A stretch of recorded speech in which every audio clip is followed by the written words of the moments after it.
सदा सर्वदा योग तुझा घडावा, तुझे कारणी देह माझा पडावा.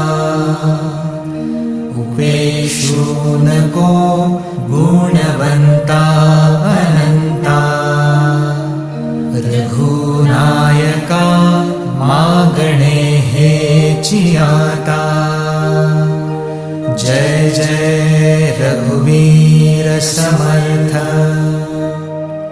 मोरया मोरया मी बाळताने, तुझीच सेवा करू काय जाणे. अन्याय माझे कोट्यानुकोटी, मोरेश्वरा